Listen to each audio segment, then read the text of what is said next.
Thank you, Alan, and thank you, Canyon Country Advisory Committee, for allowing me to come here and speak with you and in a little while take your questions. I'll be more than happy to do that. I just wanted to say that a lot of what's going on in Santa Clarita right now is very interesting. When I moved here 35 years ago, those of you who were at my speech yesterday, sorry for the redundancy a little bit. When I moved here 35 years ago, the only place on the west side was really Mulligan's. Those old-timers remember Mulligan's. And so for any good meal, good restaurant, you had to come to Canyon Country. Okay, you had to come to Islands, you had to come to the Backwoods Inn, you had to come to Bonsai Garden, you had to come to the Sizzler. Okay, those were the good places to eat. They were all in Canyon Country. And by the way, how many of you remember Islands? Okay, wasn't that a beautiful restaurant? That lobby with that aquarium in the front. That was just beautiful. I would love coming out here to that. And so when we first moved 35 years ago, almost 35 years ago, to Santa Clarita, to the Santa Clarita Valley, to Valencia, we spent a lot of time coming out to Canyon Country. And I remember thinking that Canyon Country was kind of the center of things, and Old Newhall was kind of fading into the background, and Valencia hadn't really yet energized itself yet. And so over time, we went the other way. So we gave Valencia all of our resources, and we made Valencia the place. And we put town center and the mall in Valencia, and we put a lot of restaurants in Valencia, and we put a lot of parks in Valencia. And we became a city, but Canyon Country, by the way, I'm not telling you anything you don't already know. You know this. We became a city, and Canyon Country kind of got a little bit left out. Okay. So over the last few years, in my opinion, I think we're turning the pendulum again to where we're going to do more and more things for Canyon Country. For example, the Vista Canyon project, whether you're for it or against it, it's going to provide 1,100 homes, estimated 1,100 homes. It's going to provide estimated 4,000 new jobs. It's going to put the Metrolink station right off the 14. It's going to put not a town center per se, but kind of a towny area. Okay, where you're going to have the, I believe it's the Edwards Theater is going to be there. You're going to have commercial and retail buildings, facilities right there on the main drag. Okay, so that's all in line with what Santa Clarita has as our policy, our culture that says, let's build a place where we can live, work, and play. All right? So we want to have the ability to do those three things. And we want to have the ability to do that here, because if we live, and live includes things like public safety, okay? Live includes things like good schools. Now, I know the city's not responsible for the schools, but we can create an environment to create good schools, right? We are responsible for libraries, we're responsible for public parks, we are responsible for community centers, all of which a lot of our students use. So if we can create that great place in which to live, and then add to it the ability to work here, to where we don't have to commute all the way into the valley or all the way into the Antelope Valley or all the way to Pasadena, but we can get good, high-paying, good-quality jobs here in Santa Clarita, then that's good. Okay, that helps our community. That cuts down on transportation. That cuts down on traffic. That helps the environment. Those are all good things if we can do those things. And then finally, a place to play, all right? Good parks, good community centers, right? A good senior center, a big senior center where seniors can do more and more things, all right? So seniors today are nothing like seniors when I was a kid. Okay, when I was a kid, if you were 50 years old, you were on your way out. Now, 50 years old, forget about it. You're not even middle-aged yet. All right? 70 years old, and you're still going strong. And I'll tell you what, I know a lot of people 80 years old and some 90 years old. My mother-in-law is going to be 96 tomorrow. 96 tomorrow. She goes to the senior center 3 times a week. Thank you, thank you, thank you. God bless her. She goes to the senior center 3 times a week. She walks on her own. She doesn't drive, but then she's never driven. Okay, she's never had a license. Amazing in California. But she goes to the senior center 3 times a week. She enjoys it. She dances. She has a good time. And so seniors today are completely different. And because they're completely different, we have to respond differently to how we provide for our seniors. So let me give you a very simple example. So a lot of people talk about bike lanes and bikes because we don't want to drive, we want to get away from driving and polluting the air and all those things. Well, what do you think is going to happen to seniors with bikes and bike lanes? Okay? Do you think all of us are going to be able, and by the way, I am a senior. Do you think all of us are going to be able to ride 2-wheelers all over the place? No. But maybe, just maybe, you come up with an idea that says 3-wheelers, tricycles, not baby tricycles, but senior tricycles. And that would work because we would ride those. We can ride those. We won't fall over. Okay? But in order to have tricycles, you need bigger bike lanes, safer bike lanes. Okay? That's what I'm talking about. When we think of the future, we have to provide for our seniors, our active seniors, who still want to ride bikes, but are going to ride tricycles and are going to require bigger bike lanes. Okay? That's just an example of the changes that are happening in the future with our population. Okay? So I did want to take time, with your permission, to tell you about myself, to tell you who I am and where I come from and what I believe in, what my values are. So I'm going to take a while. If I bore anybody, just raise your hand and I'll try and go faster.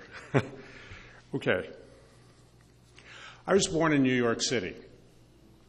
I was born in an inner city, and went to an inner city school. I went to school in Harlem, one of the not so good schools in the city of New York. Now, I was very lucky. I was very smart and very athletic. And so I got by. But I also had a problem. I didn't have a lot of discipline. And so, for many reasons, most of which I will not share here, I was sent to military school in New Jersey. And talk about culture shock. Now, I'm from a poor family. How are you going to get to military school? Where there's this thing called a Family Emergency Scholarship. And so that's where every member of your family is called. Every member of your extended family is called and said, please help me save a family member from self-destruction. Okay? So everybody chips in to pay this military school for this kid called Willie. It wasn't Bill yet. For this kid called Willie to go to military school to keep him out of trouble so he doesn't self-destruct. That's my background. So now picture this. You're from the inner city, you go to junior high school in Harlem, one of the toughest junior high schools in the city of New York, and then all of a sudden you go to a military school in New Jersey where you have to be a gentleman and you have to be nice. And by the way, I'm the only person of color in the whole school. Whoa. Talk about culture shock.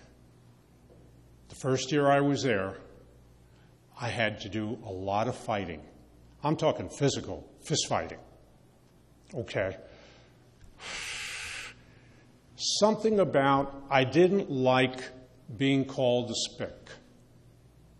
I had a problem with that. And so at the end of 3 years in military school, I went from a pariah on the campus to the third leader of the cadet battalion. And no one ever called me anything but Bill after that. So I'm very proud of that. That was a hard culture shock. That was a change of life for me. That was Bill, the poor kid from the ghetto, becoming Bill, the gentleman. And at that point in time, I went into the Air Force.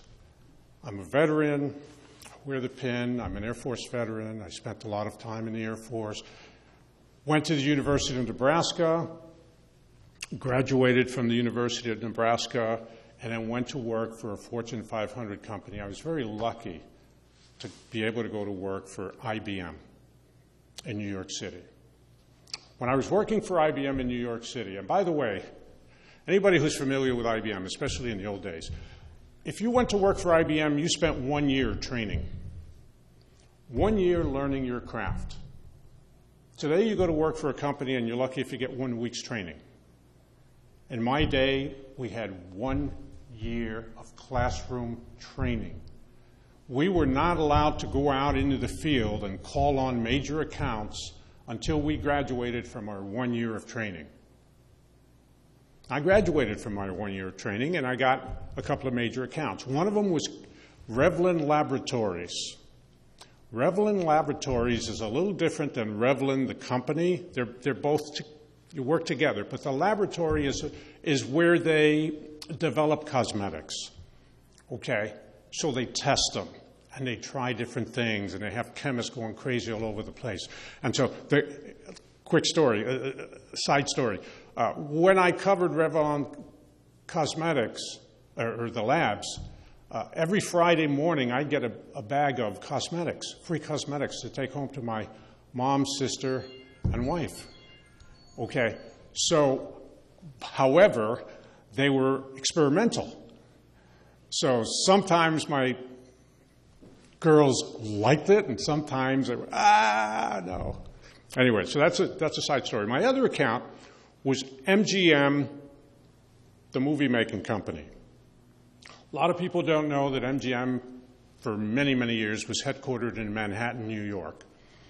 And I was their IBM rep.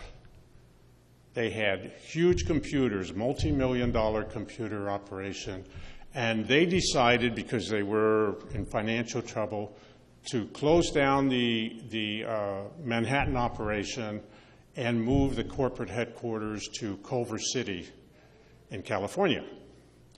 So because I had been so intimately involved in the computer operations of the company, MGM asked IBM to move me to California so I could continue to be their IBM rep. And to my surprise, IBM said no. What? I want to go to California. No. Why can't I go to California? Well, you can go, but we won't pay for you to go. Oh. MGM then called me and said, no problem, we'll pay for you to go. And that's how I ended up in California. Now, I have another side story that I'm going to tell. So IBM, if you've ever worked for IBM or are involved with IBM, we joke around and we say, IBM stands for I've been moved. okay, because IBM has a habit of moving people around the world, all right? And they move people around the world, or at least they used to move people around the world, on a penny and a nickel. Cheap, okay? Everything is low budget. MGM, even though they were losing a ton of money, moved my family and me to California from New York City, first class all the way.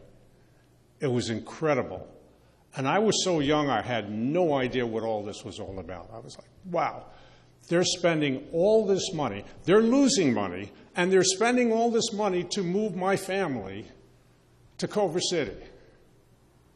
So, two things, because I have a business background, and I did even then. Do I really want to work for a company that's hemorrhaging money? They're losing money left and right. But yet they'll spend a ton of money to move a new hire cross country. What does that tell you about the business savvy of that company? Not a lot. Okay. So when I got to California, I realized the movie industry and MGM was not for me. Now, only two good things came out of my year and a half at MGM. One was I got to move to California. Blessed, absolutely blessed. The other is I met my wife, Virginia, here. We've been married for 43 years. And so, two good things happen. God provides. So now I leave MGM and I go to work for Xerox. Xerox is another Fortune 500 corporation. And at Xerox, I went into management and built a resume and started to do some interesting things locally here in the Los Angeles area. We had a house in West LA, and then we upgraded to a house in Ladera Heights by LAX. A very nice, what we call a mixed neighborhood, right? Diversity, a very diverse neighborhood. And we liked it very much. I left Xerox and I went to work for Data General Corporation, another Fortune 500 company, another Fortune 500 computer company. And I was lucky enough to become one of their top salespeople. And I got promoted and sent to the Boston area. My family and I moved from Ladera Heights to the Boston area. And I became the head of sales training for a company for the United States, but headquartered in the Boston area. Shortly thereafter, I was lucky enough to have some more successes, and I got assigned to become Director of Marketing Europe. And I got to move my family to Paris, France. So my wife, who was an artist, got to really, really grow her art skills and her art ability and really learn more about the art industry. So she was thrilled to be there. My kids, my girls, got so much worldly knowledge, more than I could ever have taught them myself, okay? They were just thrilled. They were speaking French. They were going to the American School of Paris. They were really having a good time and having a great experience. And you got to, Alan, you'll let me know when I need to. Okay, I get it. Okay, so that was a great experience for us. And then it came time to move back to Southern California. So where to move? I had a friend of mine send me the LA Times real estate section. We looked at it, and there was a full-page ad, come home to Valencia. And so we were sold on it just from the ad. Now, when we came out, we were really sold on it. So we came, we bought a house. I'd been in the same house for like I said, almost 35 years. I think January or February 1st will be 35 years in the house. And we literally moved to Santa Clarita the beginning of January of 1983. So, as I said, when we moved to Santa Clarita, Canyon Country had all the goodies. Valencia hadn't developed yet. Newhall was going in the wrong direction. But that's all changed, and here we are today. So, some other things in my background that you should know, that everybody should know, is that not only was I a corporate executive, but I've also been an entrepreneur. I've started a number of businesses. I've even succeeded at some of them. Not all of them. Not even most of them. But I've started a number of businesses, and the one business that I'm most proud of is I went down to Mexico City and introduced barcoding to the country of Mexico. Okay? So that should be pretty easy, right? I'm Latino, I'll fit in, they didn't have barcoding and it'll be easy. Well, I'm Latino, but I'm Puerto Rican, I'm not Mexican, and there's a difference, trust me. I didn't fit in. I'm not only Puerto Rican, I'm what they call a New York Rican.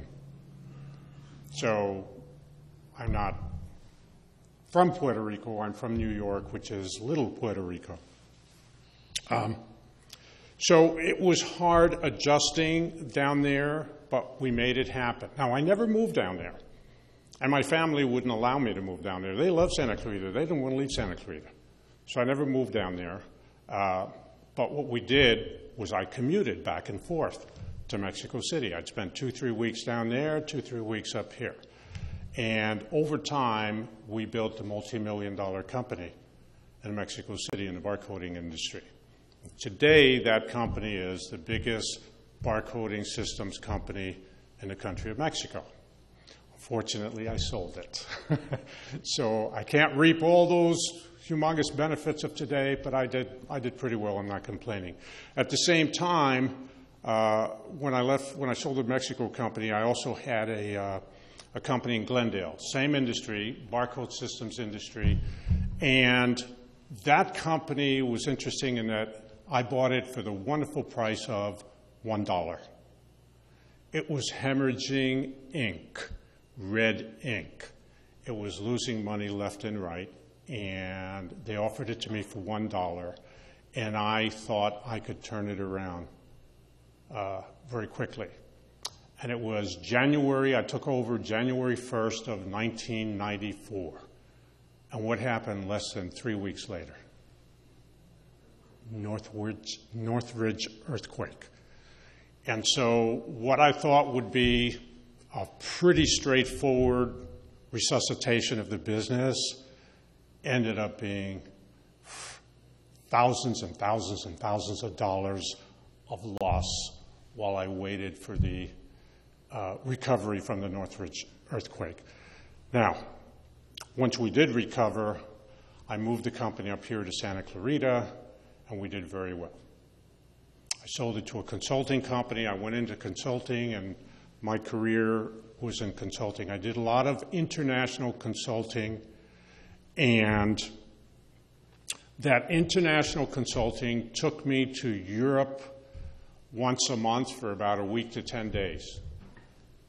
Every other month. The other months, every other month, took me to China. I was going to Europe one month, China the next. Europe, China. And in 2003, in February of 2003, it got a little bit too much for my body, and I had a stroke.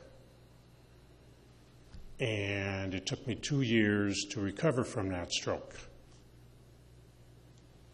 And today, I'm 95% healed. So you say 95%, what about the other 5%? The other 5% you can't tell, but I can tell.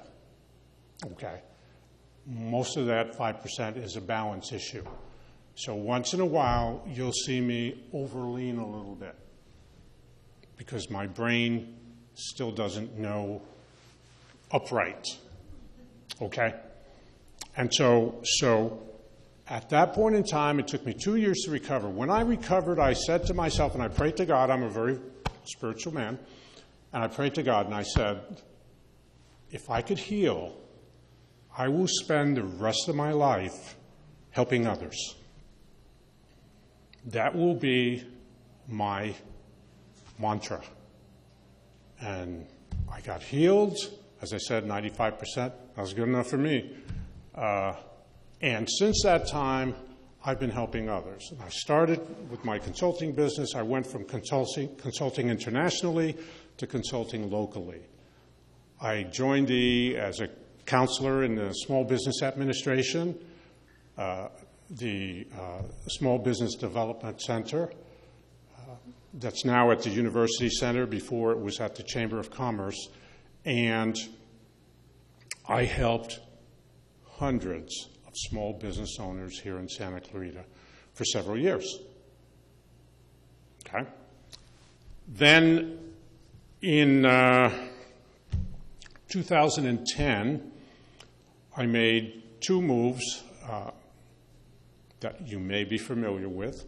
I joined the Latino Chamber of Commerce, and I was one of the founders of Our Valley Magazine, Our Valley Publication, Our Valley Media, Our Valley Group, whatever we're calling it these days. But it publishes a magazine, Our Valley Santa Clarita, and it's a digital magazine. We've been publishing it for 7 years. That's my background. Okay. Recently, January, I got appointed to the City Council. And bless you. And as a City Council person, my job is to come out to organizations such as this, meet with you, and listen to your issues and your challenges, and then to represent you on the council. Okay? Now, I will be very honest. I have a lot of advisors who tell me, do not come to the Canyon Country Advisory Committee. There's no one there that's going to vote for you. There's no one there that likes you. You know what? Stop. I represent everybody in Santa Clarita, including you. And whether you like me, hate me, or anything in between, I'm here to serve. And if you have issues, I want to know about them. If you have issues with me, I want to know about them. If I have a good answer, thank goodness. If I don't have a good answer, I'll get a good answer. It may not be the answer you want. That's important. Okay? There's some things we're going to differ on. Period, end of story. Kind of like Democrats and Republicans, kind of like today, it's even within each party, there's liberal and conservative. There's moderate and liberal and moderate and conservative. So there are a lot of disagreements, and we may have a lot of those disagreements. But you're going to get a straight answer from me. And like I said, you may not like the answer, but that's the answer I have.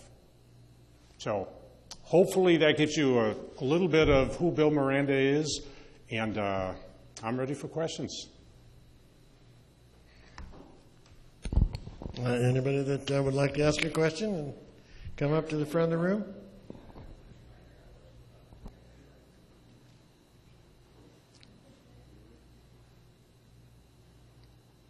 You got to have questions, guys.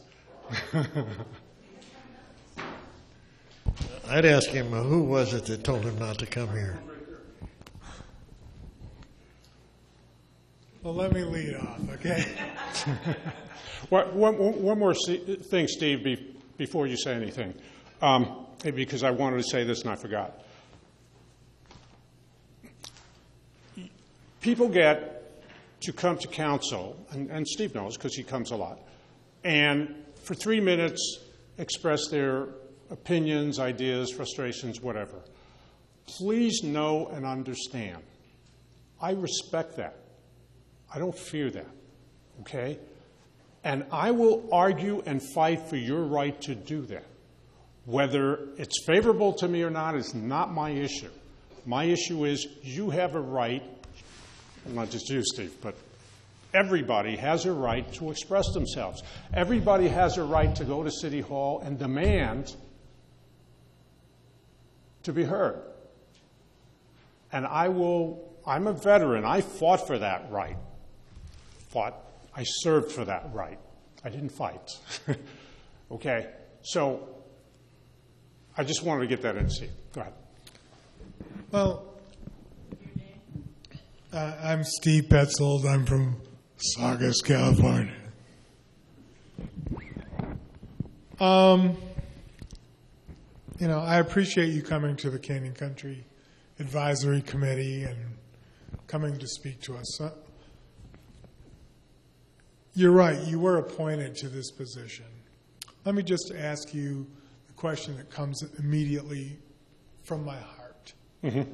And that's that I don't feel like you were completely truthful in your application when you made application to the City Council, and that, you said that our Valley Group, which you identified as LLP, but which is LLC, and as your employer, was suspended by the Franchise Tax Board in June of 2015 prior to your appointment. And that remained suspended until June of 2017. And so I feel like it was inappropriate for 2 years? It was suspended for 2 years? No, I think I said approximately June of 2016, which was 6 months ahead. Okay. And then a reviver was filed, mm-hmm. and that was approved in 2017. Mm-hmm. But during that time, you listed that as your employment. Mm-hmm. And I believe that was misleading, and I believe it was incorrect. Mm-hmm. And I think it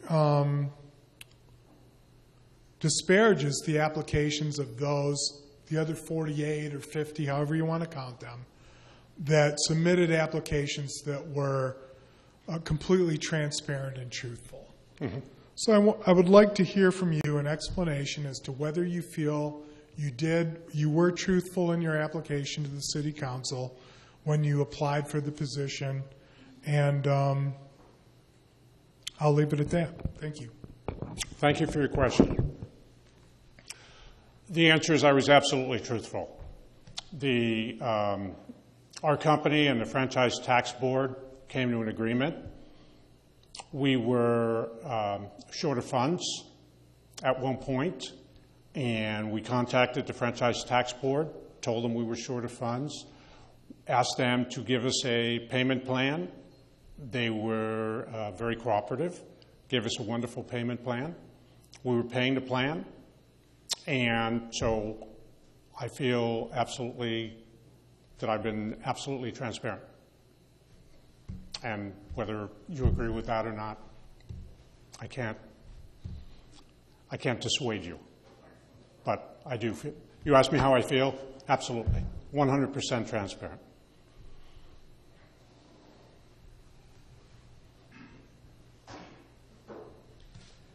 I'm Lee Barnathan. I'm the lead reporter for the Santa Clarita Gazette and Free Classifieds. On April 28th on KHTS, video showed you pounding your open right hand on some papers and saying you had proof of where the Latino Chamber money went. Yet over the next week, the Gazette called you several times, telling you to name the time and place to show those documents, which you never did. In fact, the only documentation... Do you have the documents? In fact, the only Do you documentation... have the documents? In fact, Do you have the documents? In fact, the only documentation the Gazette ever received came not from you, but from Marlon Roa.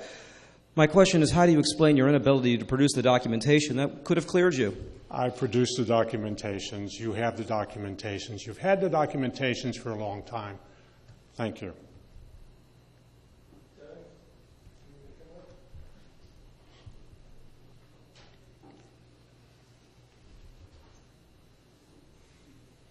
Good evening.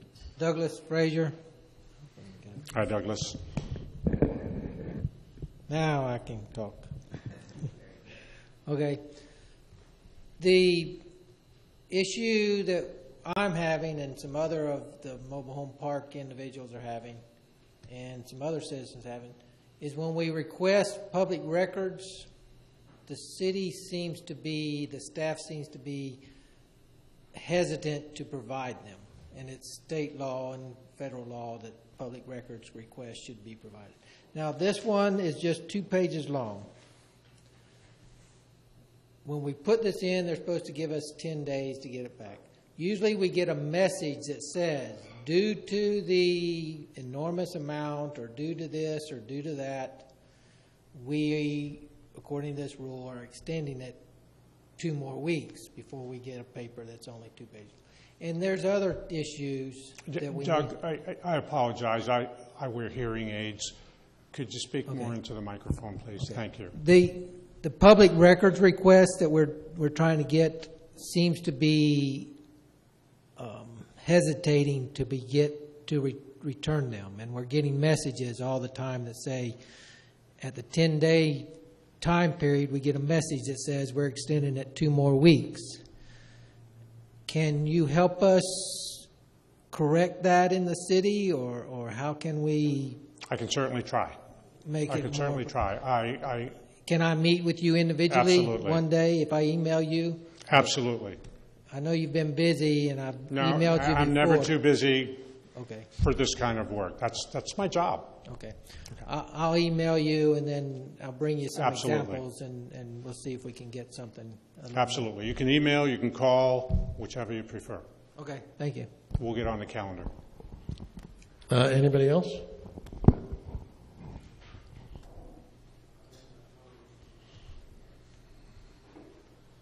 Let me just tag team a little bit on Lee there. Now, the narrative was that the Santa Clarita Latino Chamber of Commerce merged with the big chamber. Yeah. And let me see, it was 2000, in February of 2016, right? I thought it was before that. Before that. Okay, so February 2015? Well, the agreement was made in December. That was right after the big fundraiser, and then the formality took place in January. But yet, in April of the next year, there was a new filing of statement of information. So there was not a merger between the Latino Chamber, okay? And there were taxes filed for 2014 and 2015. We still don't know how much money did the Latino Chamber bring to the big chamber, and when did that money come over? On your KHTS interview, you sat there and said, I've got the numbers right here. I don't know what the problem is. Obviously, there's an issue there, okay? And the Latino Chamber was lending money to the Latino Education Fund, and the Latino Education Fund, as far as I can tell, has still never filed any tax returns. So it just seems to be something that seems to be a continuing problem, that the Latino Chamber did not file a closing Form 990 until 2016. And so, why does this seem to be a continuing problem, that forms are not filed? So I'll leave it at that and see how you want to answer the question. Okay. So we had an independent review of both chambers. By who? You'll have to check with John Musella of the chamber to get that information. He's not very responsive. Well, I'll let you talk, and I'll shut up. Okay. So we had an independent review, and it turns out, based on that review, that the Latino Chamber had more accurate bookkeeping than the big chamber. Okay?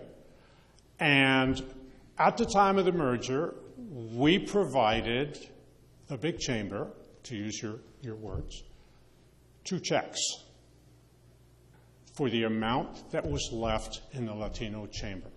And how much was that? I think each check was $2,000, so round numbers, okay, Steve? Don't hold me to the exact amount. And what year was that, 2015 or 2016? It was, at the time of the merger, If we merged in 2016, it would have been early 2016. Yeah, then it would have been right after the merger. I mean, like, you know, within a month, we provided 2 checks. Okay? So, and there are copies of the checks available, and, you know, get in touch with the big chamber and you'll get all that information. It's all there. Okay. So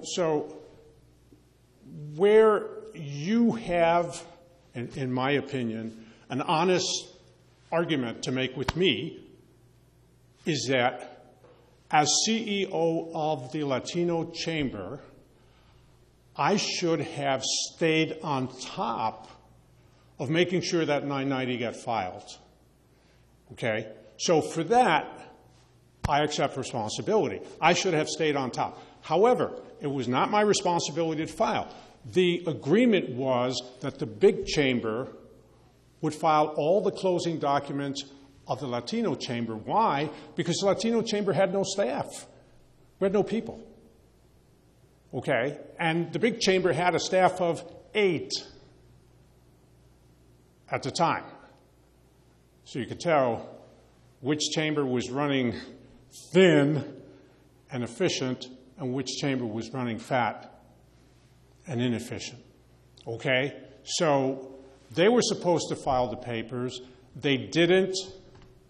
That's on them, not on me. But it's on me that I didn't check. And you're right on that.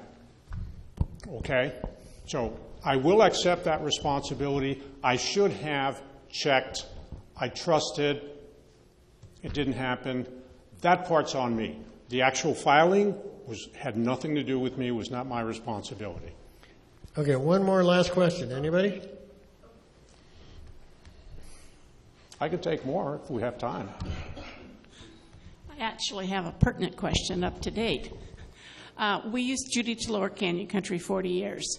We used to have a Christmas parade in Yes. Canyon Country. You talk, not you, but those you. Lighting of Newhall. How about lighting of Canyon Country? Oh, I love it. I call Canyon Country downtown Whites and Soledad. Always have, always will. It's never going to be out in Vista Canyon. That's too far out, what we consider out of town. But it would be nice to have some Christmas decorations, possibly lights strung from one intersection side of it to the other, and resurrecting our nice little hometown Christmas parade. Thank you. I love it. I love that idea. And I'll tell you what, I'll champion it with the chamber. I'll go to the city manager and try and get it on an agenda. To be honest with you, it's November 15th. I don't know that we'll be able to do anything this year, but I will. And if you don't mind contacting me directly, or I can get your number when I leave here, I will absolutely champion that. I love that idea. I didn't know we had one before, but that's a great idea. Okay. Bill, would you be willing to stick around and talk to people if they have any additional? I can stay till 8 o'clock. I don't know what time it is right now. It's 8 o'clock.